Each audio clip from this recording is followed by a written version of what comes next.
Hey, what's going on? I'm Tyler Wojciak, the host of Locked On Irish, and we have got a bunch of things to talk about today. But to me, Notre Dame's game against NC State is all about solidifying their identity before they take on their arch rival, USC.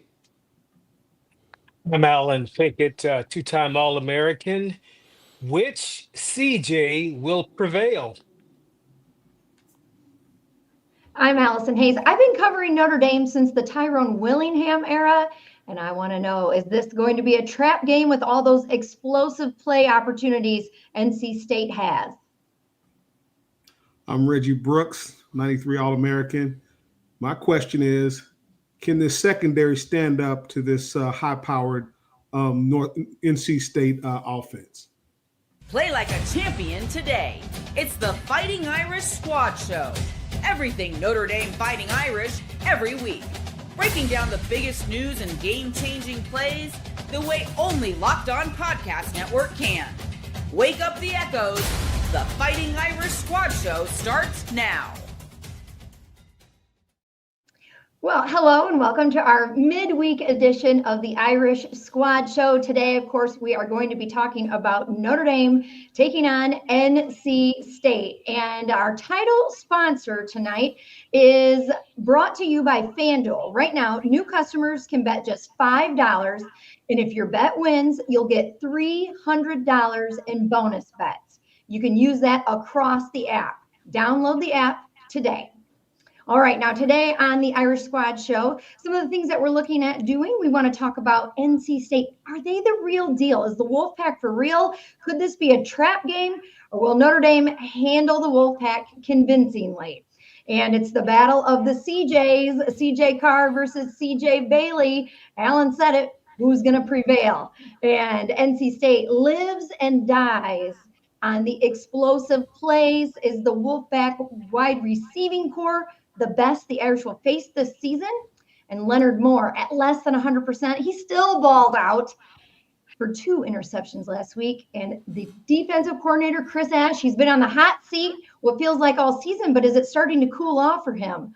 We will talk it out tonight on the Squad Show. Are you guys ready to get started?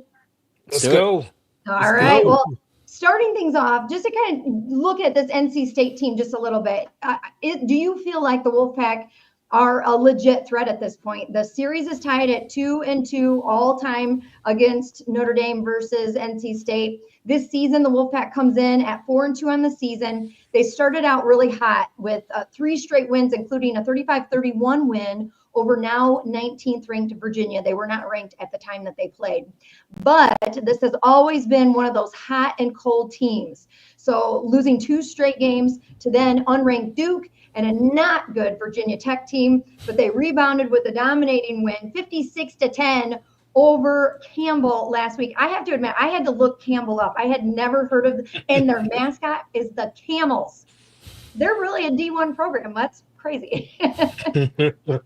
But they did get the win. They did what they were supposed to do against a team like that. They got a big win, 56-10 over them.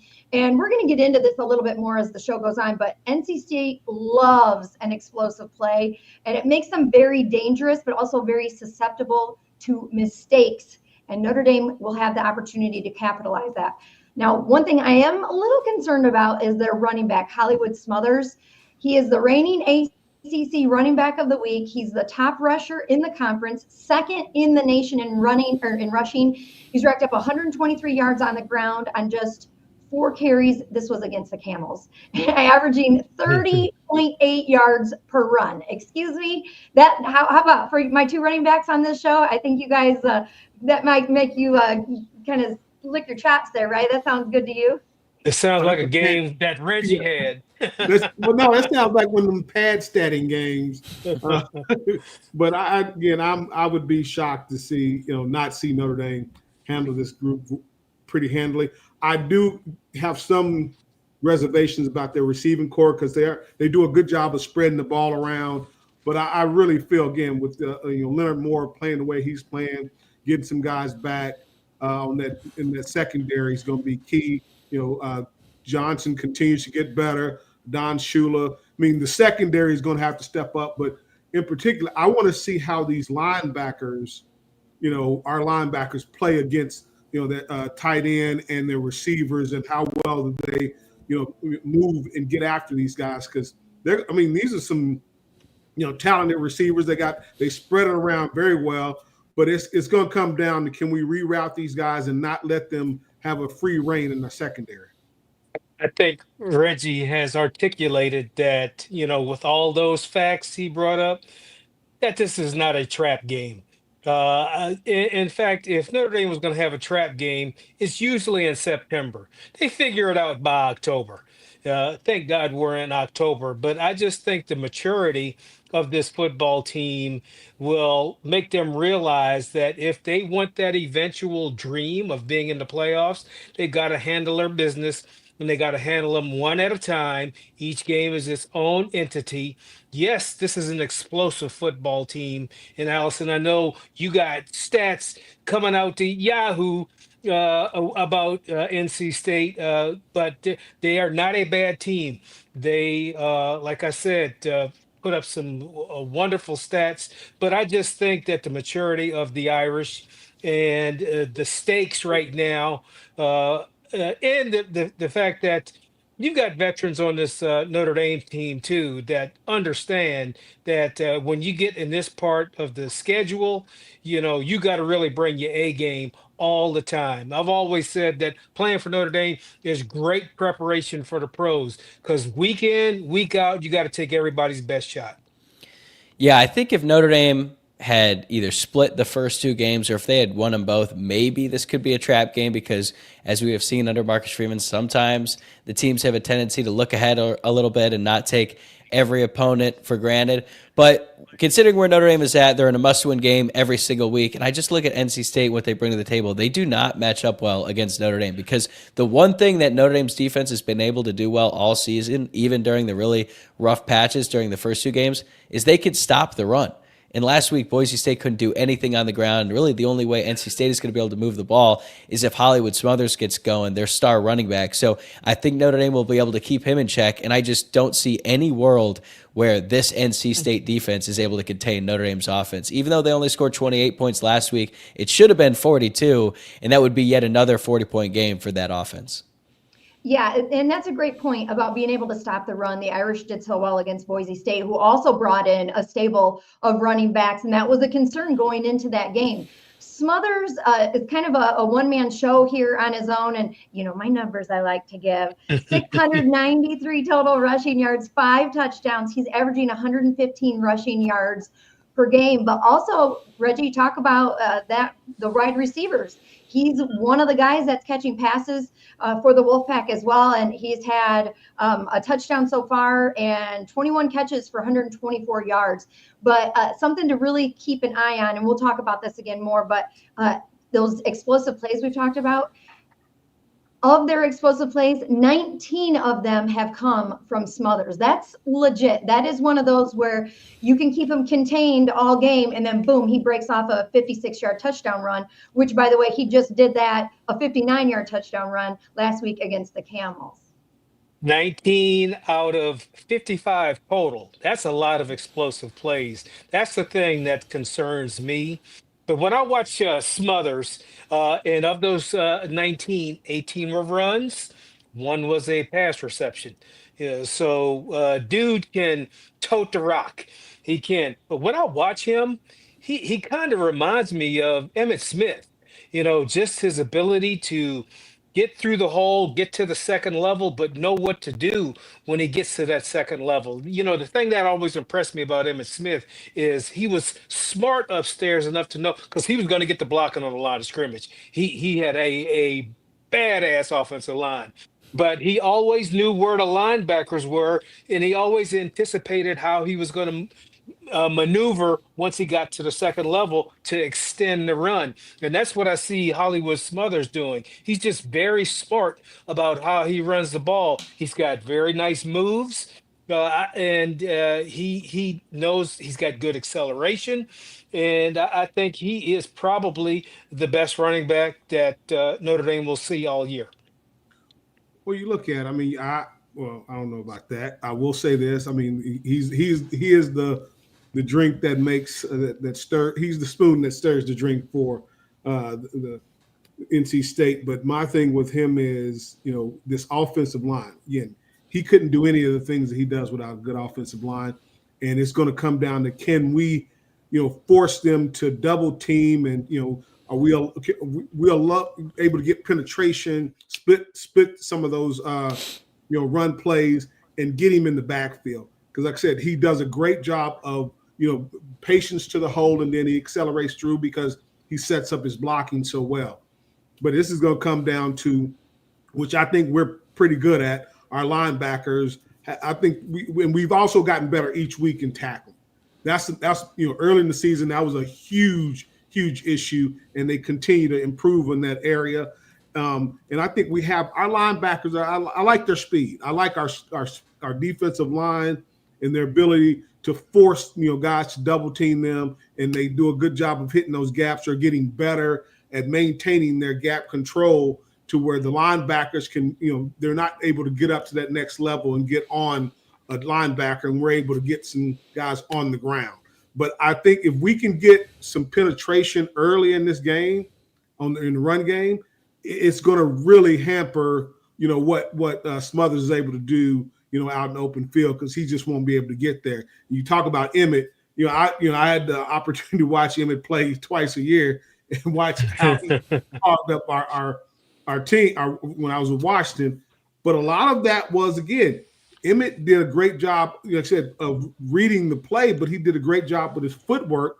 But he wasn't getting touched until he was 5 yards downfield. Yeah. I don't think we're going to have that problem Saturday against NC State. I really think our defenses, they're playing at a faster pace now, and I think that's going to be huge for them. Yeah, Reggie, sorry. Go ahead, Tyler. I was just going to say, Reggie, you made a great point about how Notre Dame has improved tackling. They had 12 missed tackles against Miami in the season opener. Last week against Boise State, they had 6, and they had 6 against Arkansas as well. So they've improved drastically. But I got to go back to what Alan said.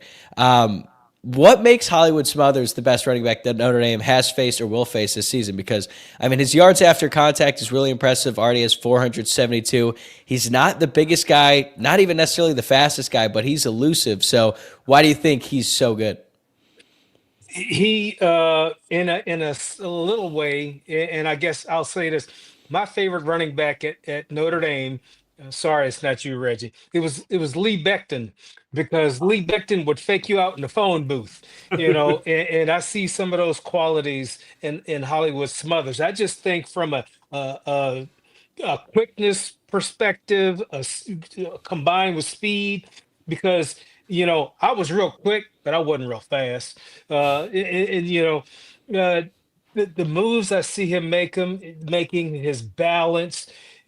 To me, he looks like a complete package at running back. And we've seen some good ones thus far, and we'll see some down the road. But I think this dude is the complete package.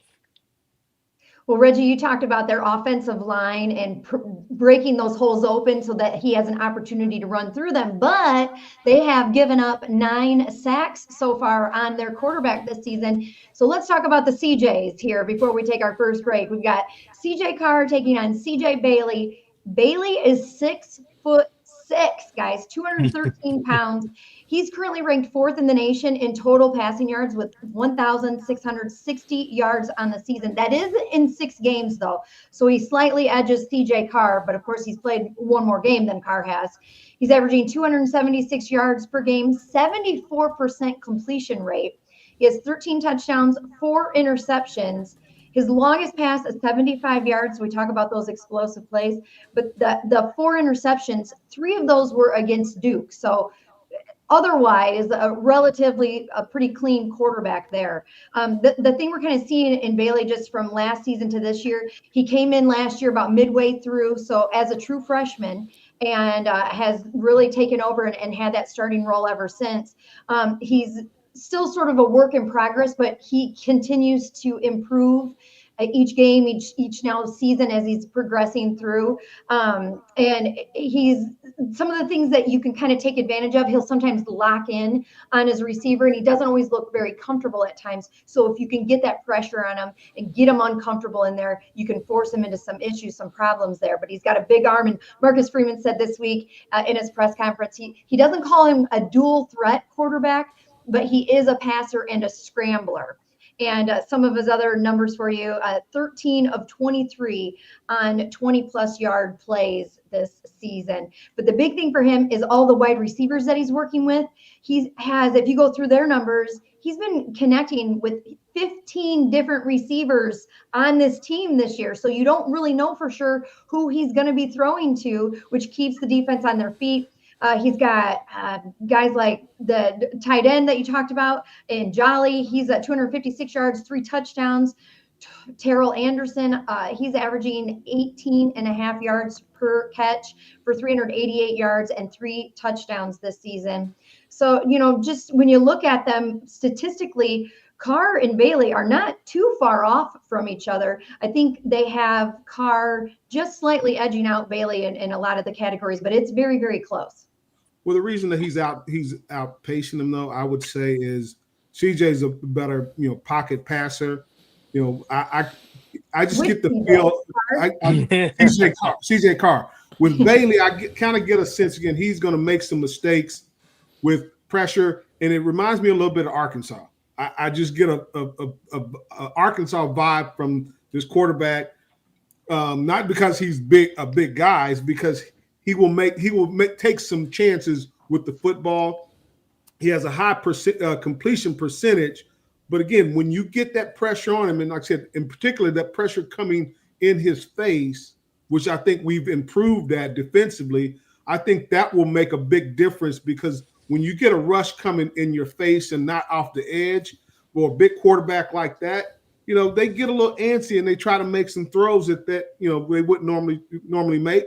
And I think that's where the pressure came from Duke, is that getting pressure on him and getting it in his face really can cause a lot of the mistakes that you make because you're not comfortable. So I'm going to go out there and say it. I really think again, if we can start with the pressure and get after him pretty quickly, I think we'll have a Arkansas-esque type of game defensively.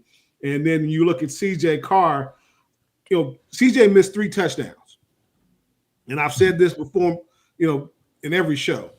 He's always made corrections after a game the next week when he's had some mistakes.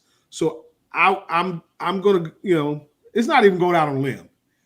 Those passes that he missed last week, he won't miss them this week. He will be on target, and he will get the ball in the hands of the receivers, Will Pauling, Malachi Fields, Jordan Faison, and our good old reliable Eli Reardon. I think it's time for Eli to get a touchdown.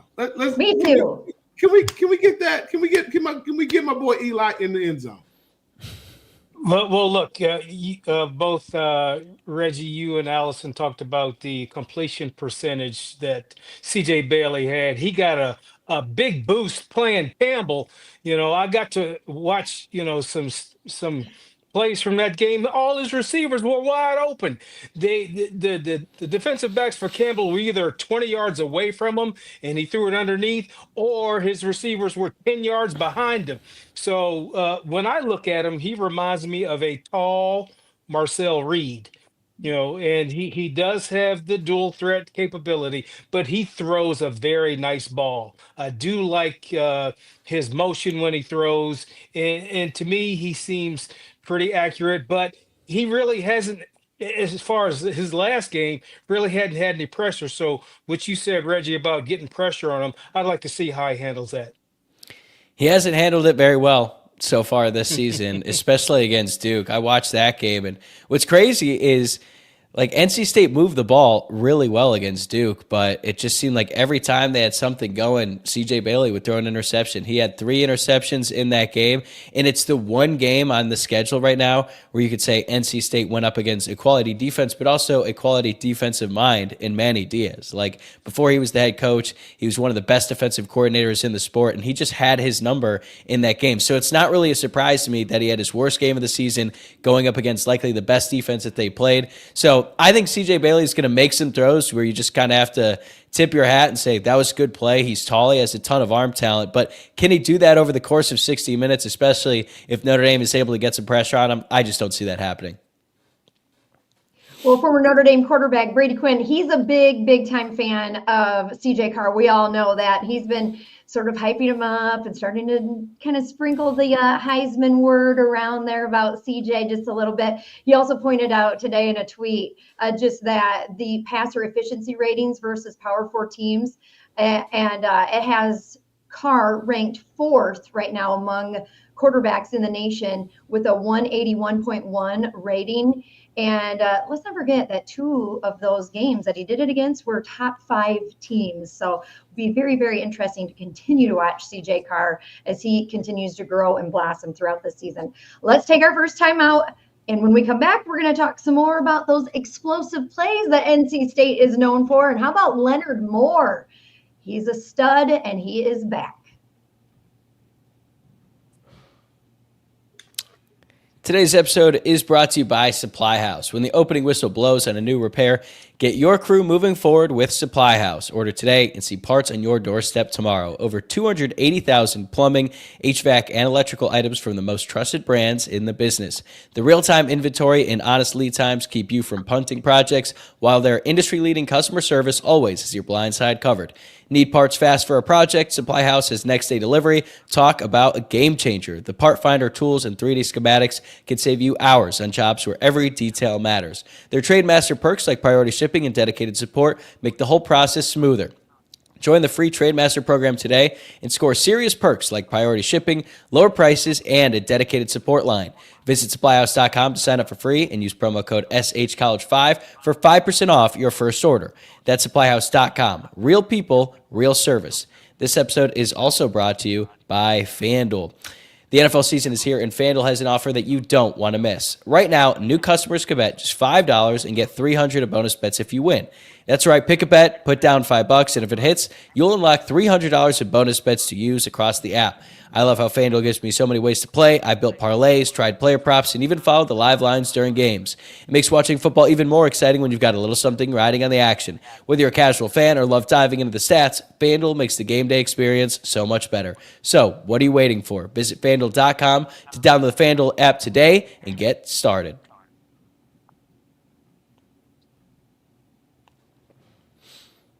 All right, so let's talk about some of those explosive plays that NC State lives and dies by. So, Alan, you had them at 55. I have them at 59, so let's split the difference. We'll just say more than 50 explosive plays on the season so far.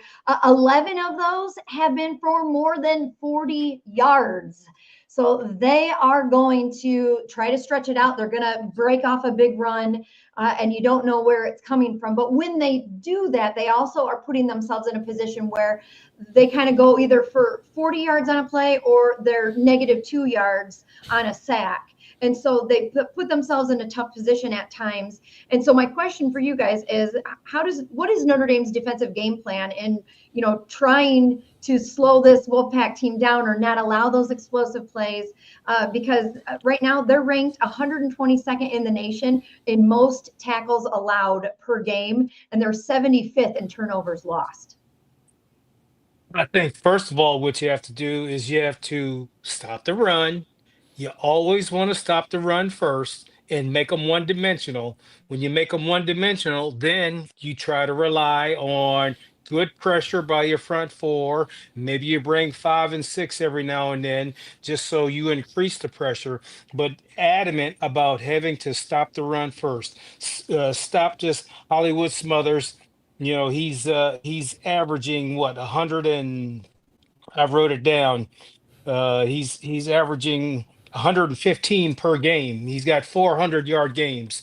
So you have to start with him, and then that way. And I think from a physical nature, I don't know if NC State has played as physical a defense as Notre Dame, and that says a lot when somebody knocks you upside the head a couple of times that you haven't been hit that hard all season. That gets your attention a little bit, and so I think Notre Dame, I think, has a good shot of being the ones to out physical this offense.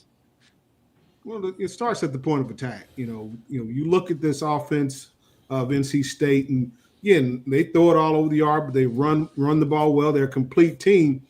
But to your point, like I said, I don't know if they've had the level of physicality, brought to them. And so, something as simple as how the little things that you do, up front and in the passing game. I like where our defense is now. I just love the fact that they're playing a lot faster, and you can tell that they have a better comfort level of what they're being asked to do. And the old adage, see ball, get ball. So the more that they can get that comfort level in Chris Ash's defense, the more plays they're going to start making, and I really think that's going to start ramping up week in and week out. And, I just don't see this offense being able to match up and really, give this defense a run for their money. But to your point, stop the run, of course, but we have to be physical with them at the point of attack. And I want to see some turnovers. We've seen a few interceptions. I want to see some guys, like I said, other than Leonard Moore, forcing turnovers and getting after the quarterback, getting after the running back strips. Because, last year we did was a lot more turnover. We were a lot more turnover happy. And I think we need to get back to that. And that's the next step for this defense is, we stopped the run, we stopped the pass. Now we got to start forcing turnovers. And I think this is the perfect game to get that done. I mean, look, last week they had 4 interceptions, and they should have had 6 because I don't know what Christian Gray was doing on that one where he just decided he didn't want to have a pick 6. Normally, most defensive backs would like to take that underthrown out route and take it to the house. I don't know what happened there. And then also, poor Jalen Sneed, man. He gets robbed of an interception because they called that roughing the passer penalty on Jason Onye, which is just super disappointing for both those guys. That was a it was so bad. And then you watch it over and you hear the explanation. And personally, I have never seen Marcus Freeman that hot at an official. He was really giving it to the Virginia ref last year, but I think this was just a whole nother level. And I'm glad that he did that because I think that means a lot to the players. Because look, like Jason Onye has been a little bit disappointing this season. He had high expectations and there was a lot of pressure on him, and it just hasn't worked out. But like a play like that could really instill some confidence in him and turn his season around. The same goes for Jalen Sneed. So really unfortunate that play didn't work out, but still, they could have had 6 interceptions in that game. So I'm with you, Reggie. If they're able to force a few interceptions in this game, I think CJ Bailey is going to get rattled. And it seems like the game plan should be pretty simple for Notre Dame. If they just contain Hollywood Smothers, and for as good as he is, he's just one player going up with a pretty poor offensive line. Like, this is a game that Notre Dame might get tested a little bit, but they should be able to hold them in check and then run away with it in the second half. And I wanted to point out one more thing, Allison, because we talked about this team being explosive. They have 55 explosive plays. Notre Dame only has 37 explosive plays, but Notre Dame averages more yards passing than NC State, and Notre Dame averages more yards rushing than NC State. So explosives are one of the ways to win, but that's not the end all be all. Absolutely. Good point there. And you talked about Notre Dame doing a better job of stopping the run. I just pulled up their stats book for the season. They have allowed 117 rushing yards per game on average, and Smothers is averaging 115 on the ground. But the key there, they've only given up 6 rushing touchdowns on the season. So that's something to sort of keep an eye on as they continue to try to move it forward. And I really liked your point there, Tyler, about Marcus Freeman and his response to that penalty on Jason Onye. I just think that's one of those, teaching moments there. And we've all done something in our job that is regretful, right? And your manager, your boss, whomever that is, has two different ways of dealing with it.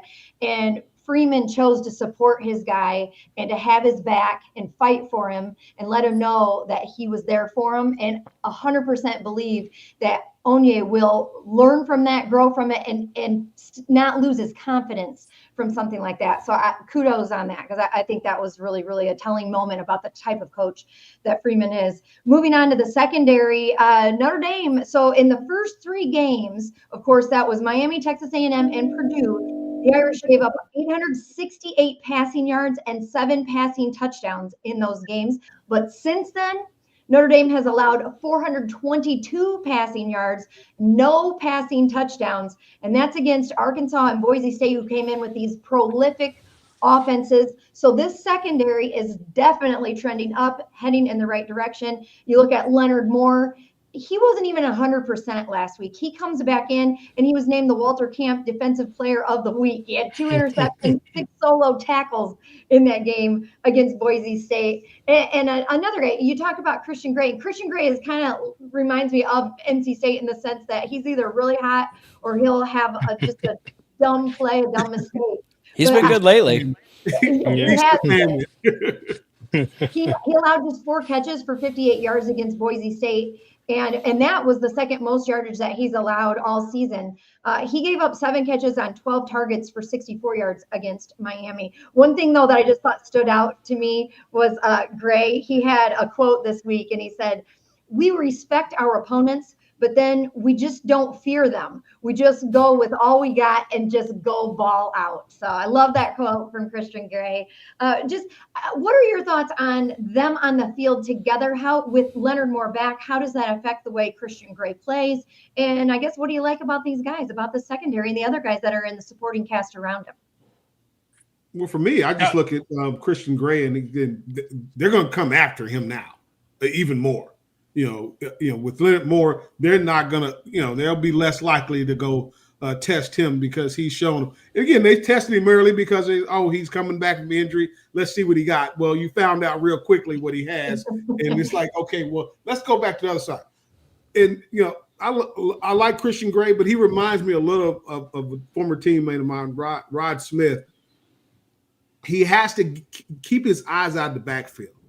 That's the thing that gets him in trouble time in and time out. He will be in a position to make the play, but he's always peeking. And I think that, to me, that seems, having played the position, it seems a bit of a confidence thing. It's like, am I where I'm supposed to be? You got to trust where you are, your technique, and play it out and trust that you're where you are. I really think, again, that the interception he missed, he just didn't feel he was where he was supposed to be, and he wasn't ready for it.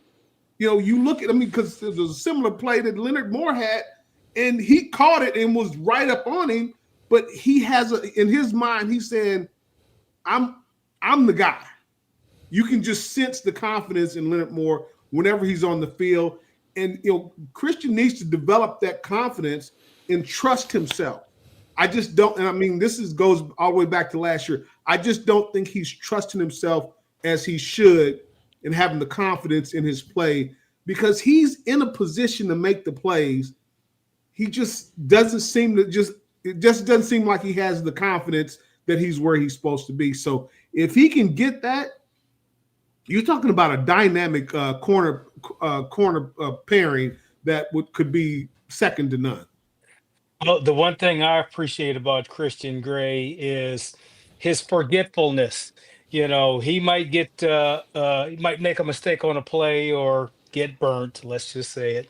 But then he forgets and he comes back just as hard the next play. But when he does play fundamentally sound football, he makes a play. But when he's guessing or he's just trying to rely on just his athletic ability alone, he'll make a mistake. But he's a solid defensive back. And you're right, Reggie, with Moore back there, teams aren't going to throw his way anymore.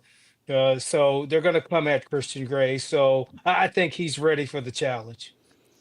Right. He actually addressed that this week. He spoke to the media and was asked pretty pointedly, how does it feel knowing that you're going to get a lot of work with Leonard Moore out there on the field? And he admitted that he used to be a crash out, as he called it, but he's gotten better at keeping his emotions in check. And I think we saw that last year, especially against USC, when they were really just going after him over and over and over again to much success. But then he was able to bounce back, gets that game-sealing interception. So he's been playing well. I think he really needs to capitalize on one of these big plays. Like, he had a golden opportunity against Boise State, just missed it. But if he can make an interception, or if someone tries to go his way on a deep ball and he's able to go up and make a contested interception, like, that's the confidence he needs to go forward. And then after that, who are they going to target? Like, try to go at the safeties with Adon Schuler and Tay Johnson the way that he's been playing. I mean, outside of that, really your only hope is going after Dallas Golden at nickel until Devontae Smith gets hurt, and he's been looking really good as well. So we get asked all the time about the changes to the defense and, like, is Marcus Freeman calling plays, or what did Chris Ash do? I think it's as simple as the best players are on the field with Leonard Moore and now Tay Johnson, and they're just playing better, and now the whole defense is following suit. I have to agree with you about Tay Johnson. Tay Johnson's really stepped up. I've really been impressed by the freshmen that are playing in the secondary. They don't look like freshmen. They look like 3-year vets, but a lot of that is coaching, and I think they're just, as a unit, they're just a very sound unit. Coach Mickens is doing a heck of a job, and he's been doing that since he's been there. And those guys, you can tell that they come in and he gets them going pretty quickly. And I look at Dallas Golden, and being in that nickel position, that is not for the faint of heart. And to have the confidence in a freshman to play that position where they're going to come after you, and like I said, you get a lot of the option routes, seam routes, corners. So you're in the thick of it. And then you got to come off plays and make tackles, and to have a freshman doing that and have him playing the way he's playing. And another one of those gets better each week. This secondary can again, I still think we miss Xavier Watt, but we got some guys that are starting to come up and make some plays. And again, as each week you get more confident, and then playing that position, you got a good point there, Alan. Having that short memory is critical to play the cornerback position or the nickel position, because you're going to have some things that don't go your way. Is, hey, how quickly do you recover and get back after it? Because it makes such a big difference. And then having the guys around you, trust you. And I think that's what I love to see about Christian Gray, is that his guys look out. I mean, they trust him. He has to crash out, but he comes back. He keeps fighting, and I just think he has the talent. He has the capability. I just think the more he can trust himself and believe in what he's doing, the better he's going to be, and you're going to see him making those plays, because a lot of times it's just a smidge of a difference between having that confidence in what you're doing on a consistent basis and not having it. And that's the difference between, like I said, making that pick and taking it back to the house because you have a confidence in what you're doing. And I'm going to, I think that's where he is at this point. And if he can really capture that, not, fake confidence, I mean, genuinely feel, hey, I got this. Because I really believe his teammates believe in him. His coaches believe in him, because if they didn't believe in him, he wouldn't be out there. So he has the capacity and the capability. Now it's time for him to say, hey, I'm going to lock in and get this done, because everybody's counting on me, and I'm going to make sure that my guys can trust that I'm going to be there for them and make those plays. Well, he has been targeted 29 times this season. He's given up 65% on those targets, 19 receptions resulting in 230 yards and just 1 touchdown, though. But don't forget, he has had the interception. He has 3 pass breakups and maybe a penalty or 2 along the way. But he definitely does show that he's got that ability. Let's take another break. And when we come back, we're going to talk about Notre Dame. Did they finally figure out the right personnel on that pass rush that this team has been in so much need of? And also Chris Ash. We've talked this defense up quite a bit tonight. Does that mean he's officially off the hot seat? Today's episode is also brought to you by Mazda. Mazda crafts cars for those who do more than simply move. From footwork to breathwork, athletes sweat all the details. Mazda brings the same attention to how we craft every model. You can make everyday drives feel like anything but, from smooth handling to intuitive controls. With all-wheel drive standard in every crossover SUV, you can drive with confidence through almost any season. Like our players, we sweat every detail, because when you make every move count, impossible becomes irrelevant. Mazda. Move and be moved. Okay, so everybody's been crying, wanting more pressure. Get that pass rush going. Notre Dame seems like they've probably got it about figured out by now. And looking at some of the numbers, the leaders in the pass rush snaps against Boise State. Sophomore defensive end Bryce Young with 30. Redshirt sophomore defensive end Boubacar Traore with 30. Sophomore linebacker Kingston Biliamu-Asa 22, redshirt junior defensive tackle Donovan Heinisch with 21, and sixth-year senior defensive end Jordan Botello. He finished the game with 21, or they finished the game with a combined 21 pressures, led by Heinisch with 7. So do you guys feel like this is the right combination now? Do you like the amount of pressure that they're starting to get on the quarterback? I know your answer is going to say yes, but we want more, especially with CJ Bailey coming into Notre Dame Stadium. You always want more. I guess the stat I look at, pressures is a very good one to look at, though. 11 sacks is what this defense has tallied up thus far. But I think what has improved is their technique and their hustle. They just have a way of compressing the pocket now on the quarterback to where now a quarterback can feel the world closing in on him. So I think that the front line is playing a lot more sound, a lot more fundamental, and they're able to right now show that they are a stronger unit because of the pressure they're able to get on. And I'm looking forward to them doing it this weekend. And they have good depth at the defensive line position. And I think next week you'll be saying even more names, Allison, because, that it takes all of them, because rushing that passer is a hard thing to do, to line up and have somebody who's 300 pounds trying to restrict you from getting to the quarterback. You do that 4 times in a row, you do need a break. So the depth is important. And I think Notre Dame has the depth and the ability to make it happen against NC State.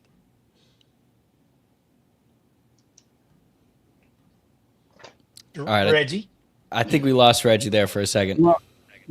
Yeah. I love where this defensive line is now. And again, you can, just watching a couple of the inside rushes by the outside guys and the guys that are coming over the top and covering them, and again, this goes back to having that confidence in what you're doing.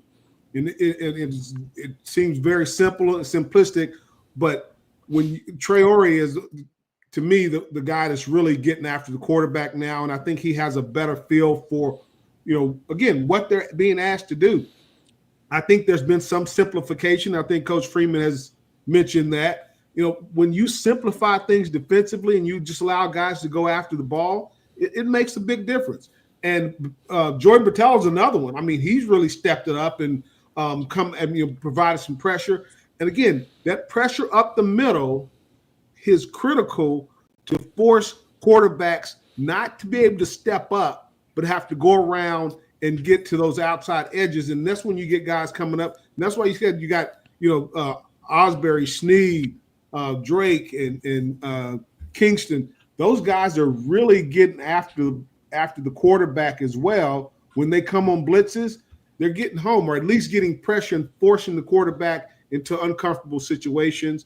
And it's just they're playing at a faster level. And something, I saw at the beginning of the game against Boise State, I hadn't seen Marcus do this in a while. It's Coach Freeman getting those guys pumped up. And I firmly believe they feed off of his energy. when he comes out and gets engaged and gets fired up, those guys, I mean, they play at a whole nother level. And, you could see that now. He's like, hey, that's who you are, man. That's who you are, an energy guy. You're a heck of a coach, but your team truly feeds off of your energy. Because this guy's, I mean, since he's gotten to Notre Dame, even when he was defense coordinator, you could just sense the energy and the hype that was around him.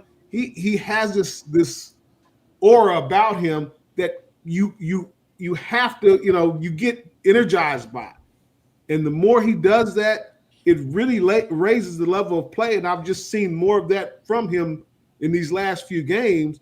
They're just like, okay, this is the Coach Freeman I remember, and the energy that he brings to the game, because those guys feed off of that. And, they're just playing at such a faster level. And the more, the comfortable they get in this defense, I think you're going to see more and more sacks. And I really think, again, I could see us with, 4 or 5 sacks this game. Not only was Marcus Freeman aggressive in his demeanor, the play calls from Chris Ash were a lot more aggressive as well, and I think that's a big reason why Notre Dame played so fast and so free. I remember when we did this show after the Purdue game, and we talked about the lack of pressure. Notre Dame blitzed 6 times in that game. And then after Arkansas, they got a little bit more pressure on Taylon Green, but then you look at the stats and you're like, wait, they only blitzed 8 times in that game. Now, I guess it didn't really matter because they were already up by like 4 scores by halftime, so they didn't really have to blitz all that much.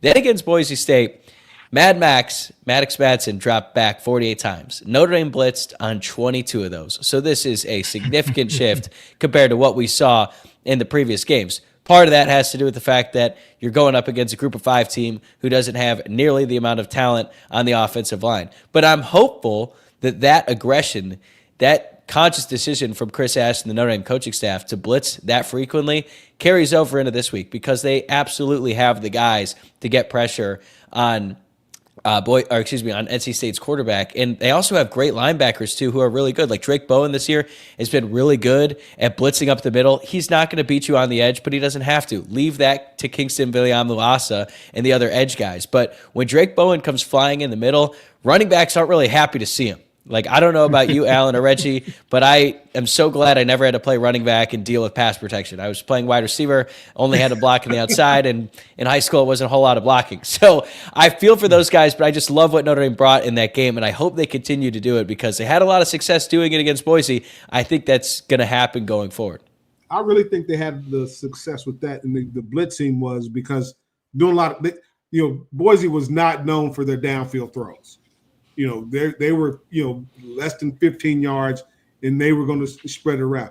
I do believe, again, he may be a little more concerned about the downfield throws, because I think that's, I've just watched the Chris Ash defenses, and he likes to keep things in front of him. And, we didn't get that from Boise State, that, aggressiveness downfield.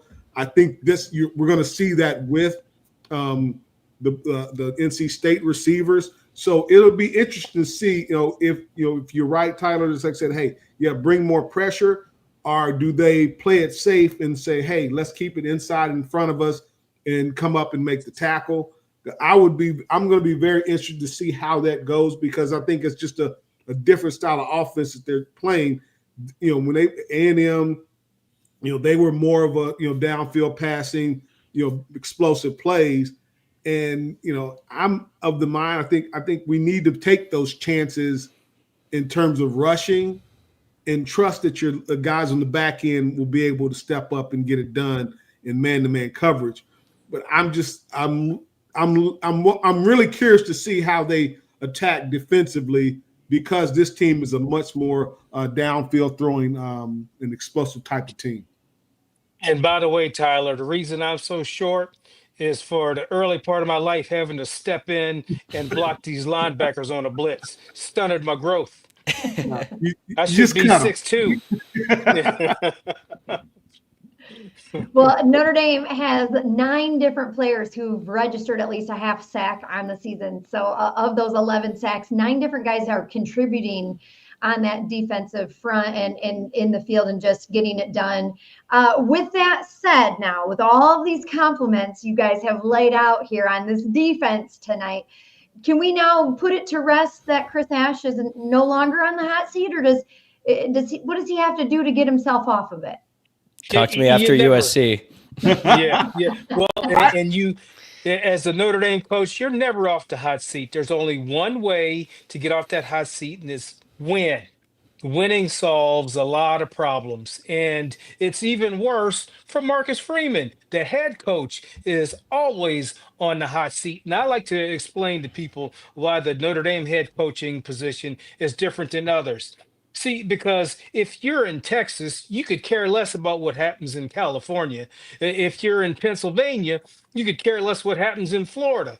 But if you're a Notre Dame coach and you lose, the people from Texas, Florida, Pennsylvania, and California are all calling in saying fire his ass. So it's the nature of the deal is you are always on the hot seat. I don't care, but it's not so hot when you win. I think, but it's good to have that mindset that you're always on the hot seat. You always keep that pressure on yourself to get better. Don't get complacent. Don't think, oh, I finally arrived, because again, any team you can slip up at any point. So I would love for Coach Ash to maintain the mentality that, hey, every game is critical. So I have to be, attention to detail and precise in the preparation, getting ready and getting the guys ready, because that's what it's going to take for Notre Dame to win out. Is every week, everybody's got to play like their hair on fire and that everybody's on the hot seat, because that it matters that much. So the more he can maintain a hot seat mentality, the better chances of that will continue to play at a high level. You're right. Can't fake desperation. And as long as he acts like a desperate coach the rest of the season, then things are going to go pretty well. And I also think it's a collective effort from the staff, too. Like, obviously, Chris Ash is the leading man, but Notre Dame did bring back the same D-line coach that they've had the past few years, the same linebackers coach, and the same coach in the secondary, and everything looked out of sorts at the beginning of the year. And sure, Chris Ash is responsible for a lot of that. I don't think he's responsible for all of that, but I think that everyone came together. The staff looks like they're more in sync, and if they're on the same page, then I would imagine the players are going to be on the same page as well. And as we already talked about multiple times, the players are just playing better. So if they go out, they shut down NC State, they shut down USC, they cruise to 10-2, and then they're in the playoffs, then you could say Chris Ash is no longer on the hot seat. I think we have seen that he appears to have handled that pressure of being on the hot seat pretty well. How much of the changes were because of Marcus Freeman or they were because of himself making those calls, we don't really know that right now, but I do think he's handled it. Just a cool side note, he actually played college football with Dave Doran, the head coach of NC State. They played together at Drake University. They coached together there, and then they also coached together at Wisconsin and were on the same staff. So just cool. They get to meet up again. They met up on the field one other time as opposing coaches, and that was when Dave went to Northern Illinois as the head coach, and Ash got moved up and took his old job at Wisconsin. They played against each other in Soldier Field, and Wisconsin, shocking, I know, but Wisconsin did come out on top against Northern Illinois in that game. So we'll see. Notre Dame probably going to come out on top again. Poor Dave. We'll see how it goes. All right, we better take our last time out. When we come back, we'll kind of give our final thoughts and key player of the game.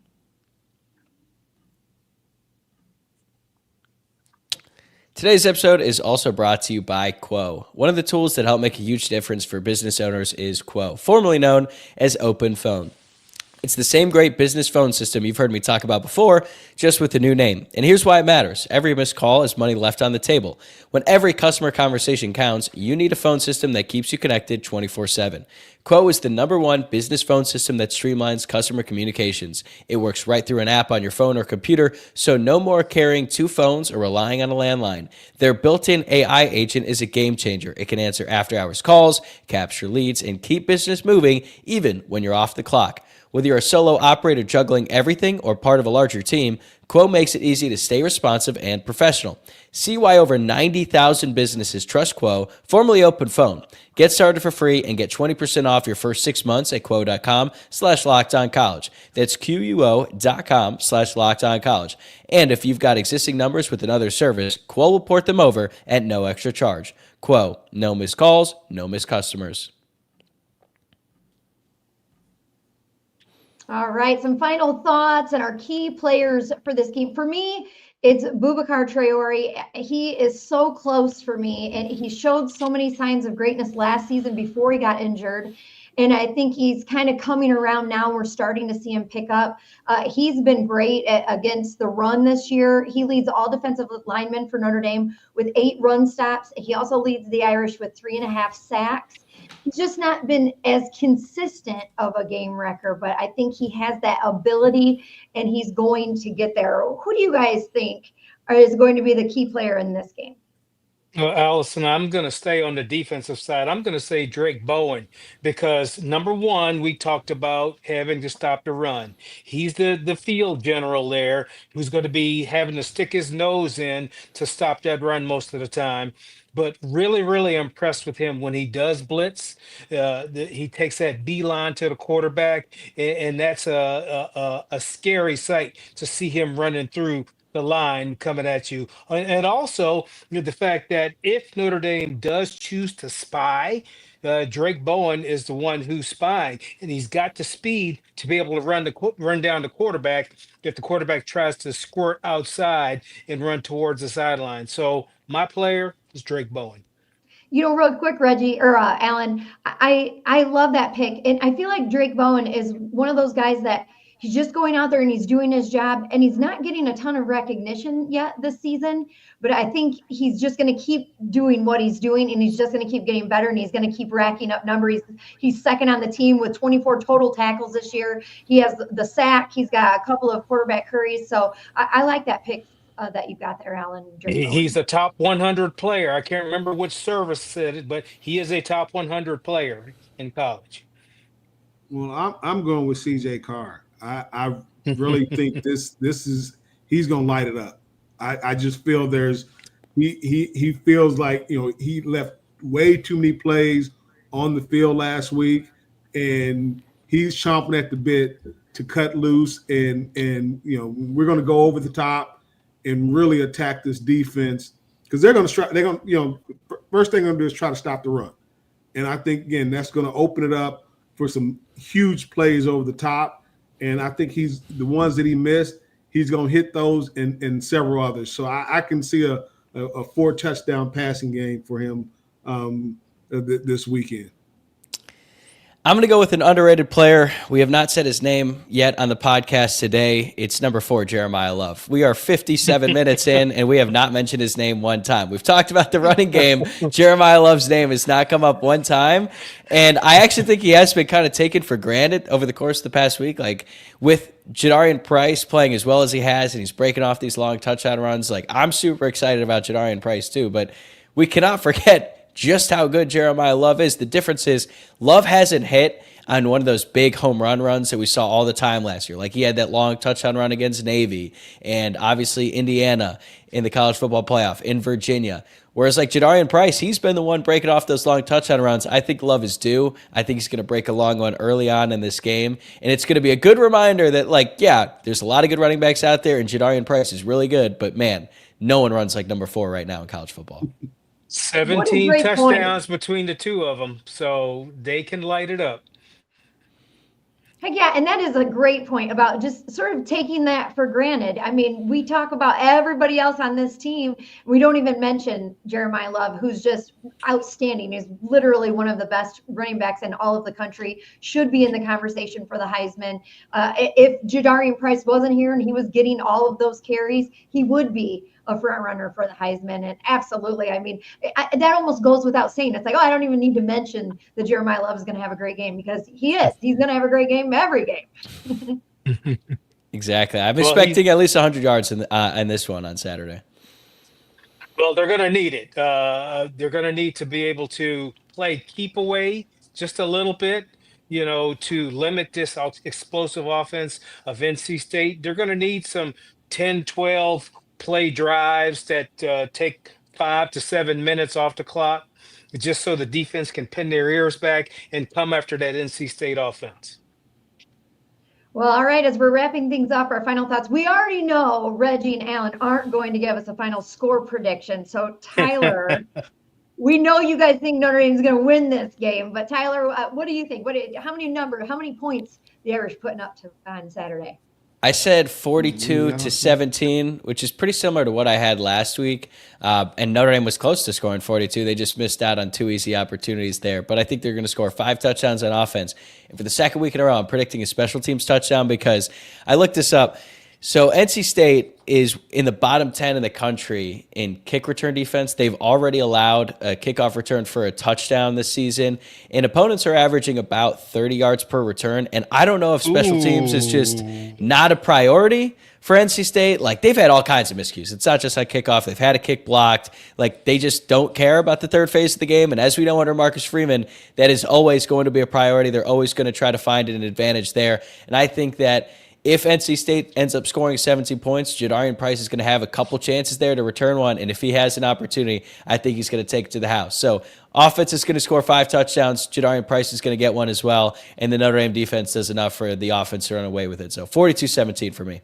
I did at least say that, CJ is going to throw 4 touchdowns. So that's true. So it's at least 28. Yeah, extrapolate from there.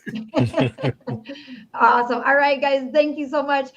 This is just a completely unrelated but random note to throw out there. On our pregame TV show that we do in South Bend, one of our guests this week is going to be Corny Southall. And I don't know if he's necessarily a name that a lot of people know. I know you do, Reggie, but Cornelius, I talked to him and he's like, well, he was a defensive back. He was a free safety on the 1988 national championship team. But he says, well, I'm not really, I don't have all these All-American accolades. I don't have all these, awards or anything. I don't know if I'm, big time enough to come on the show. And I said, wait a minute.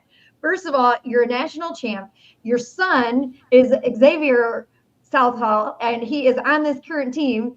And thirdly, he was a Secret Service agent on the Presidential Protection Division, and he has worked as security for past and current presidents from Richard Nixon all the way up to Donald Trump. I think that trumps everything as far as being worthy of being on a pregame show.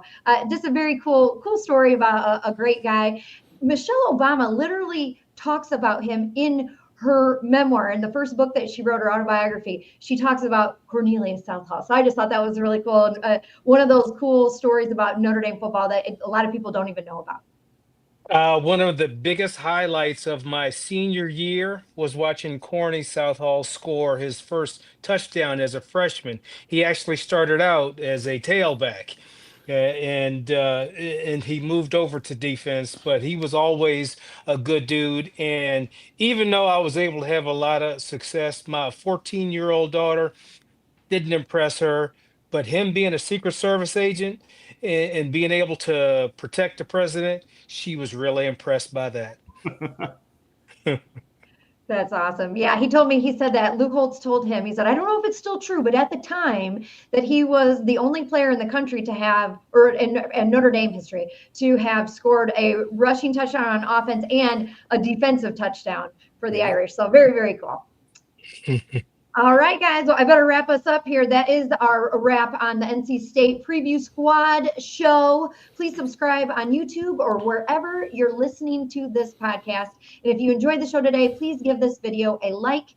And if you're watching us on YouTube, rate the show 5 stars, leave a review. If you're listening to the podcast, anything you can do will help us out. We really appreciate it.